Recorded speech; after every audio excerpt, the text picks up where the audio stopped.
Hello again. Hey, well, I'm grateful.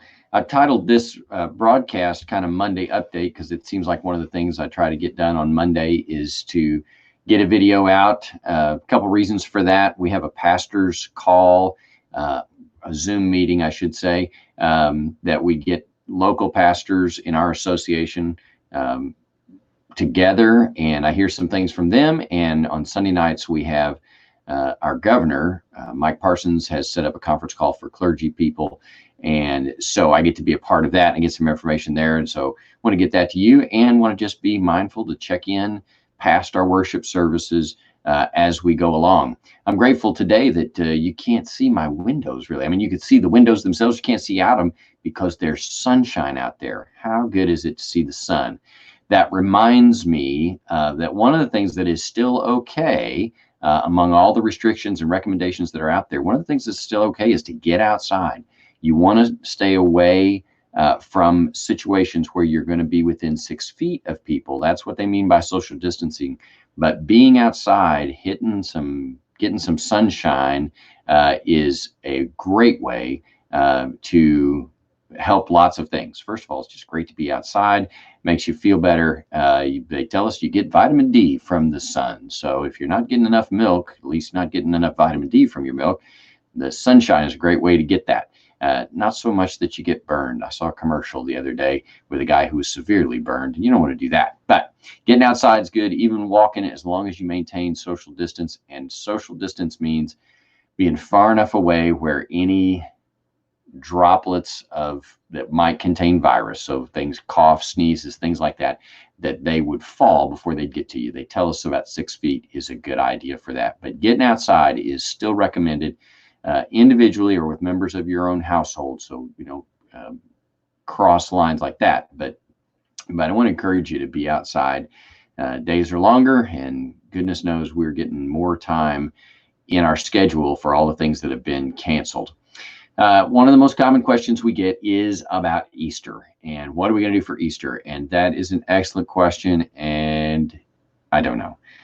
No, truthfully, we're gonna meet with our deacons tomorrow night. We try to meet with them tomorrow night. That's not our normal schedule, but I'm going to try to get us together and talk about that very thing. Of course, the original thing we told you that was certainly we were not going to meet until this coming Sunday, April 5th.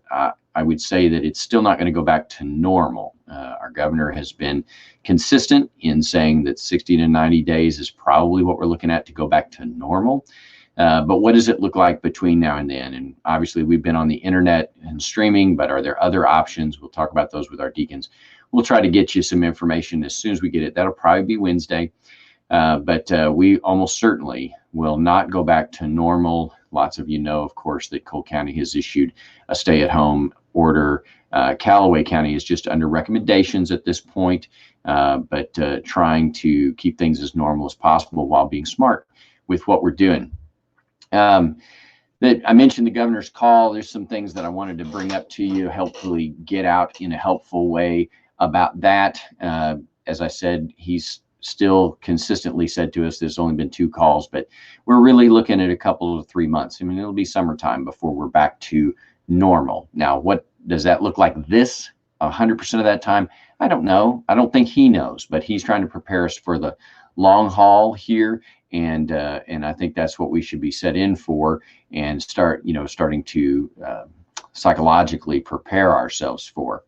A couple of things that he threw out that I thought were very interesting that you might just want to know, don't have anything to do with church, just you might want to know. We've conducted something like 12,000 COVID-19 tests in the state of Missouri. 90% of them are negative. 90% of them come back negative. That's good news.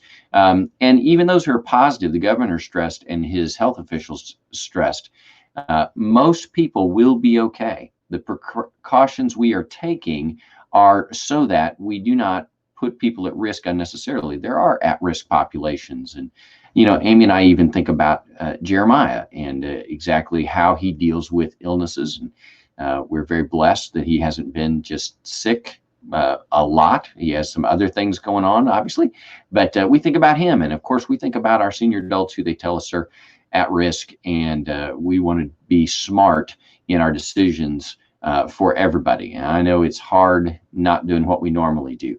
but want to reinforce that. But say 90% of tests come back negative. Don't be afraid to be tested for certain if you're in a risk category. It's not available to everybody in our state at this point, but if you have to go to the hospital or you have reason to believe you're at risk, you can contact your doctor probably, or certainly your county health officials. More on that in a minute.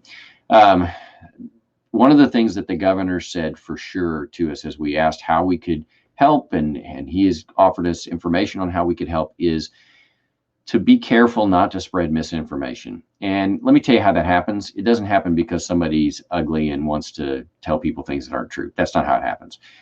It happens through, well, I heard this and I heard that, and we have heard lots of things, right? Just today, I got an email, not from a church member, so rest assured, but I got an email that said, here's a very helpful list of summary items about COVID-19. And it comes from somebody who was at Johns Hopkins University, and that's a very prestigious, in fact, a very prestigious university. Let me try to say one thought at a time. And in fact, they do have a lot of information about the novel coronavirus, and namely COVID-19.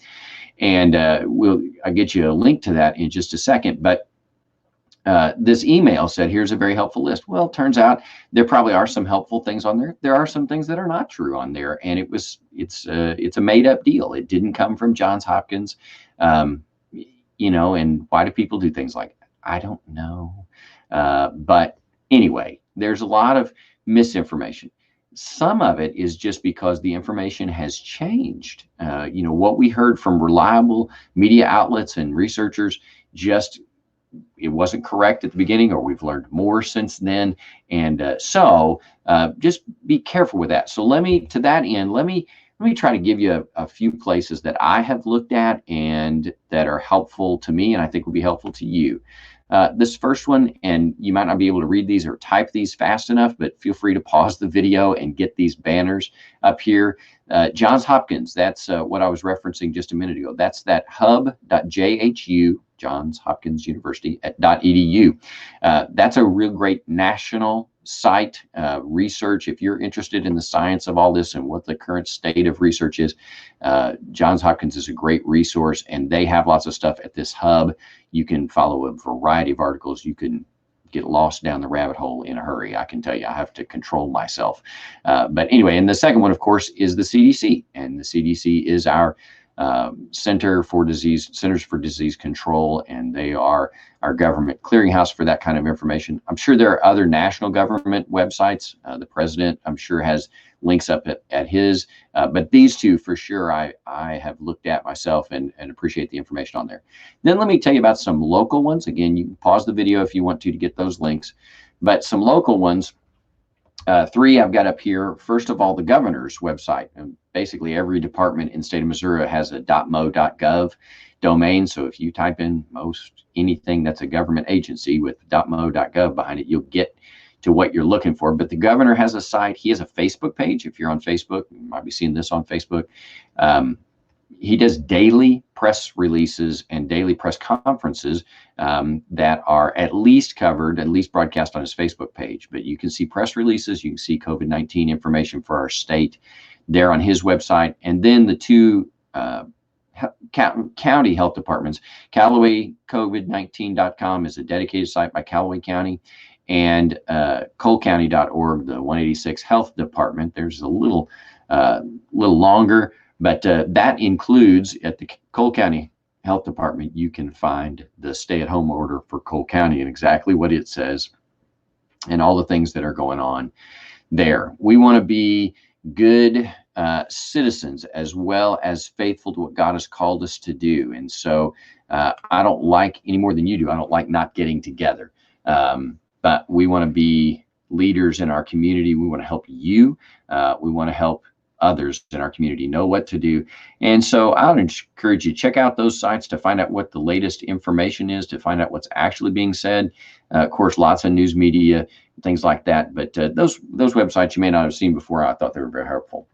Hey, let me give you some good news. Let me hold up a card here. You can see this. You probably can't read it from there, but it's from Dr. John Yates at the Missouri Baptist Convention. I got this in the mail this morning, and it just says, "Dear LP, blessed is the name of the Lord who reigns. This month, the NBC financial team closed the books on 2019, and I noted that giving from Union Hill Baptist Church through the cooperative program was up this year by $4,237.74. And then it goes on to give me credit for that. Right? It says, "Thank you for your sacrificial leadership and all the things you lead your church to do."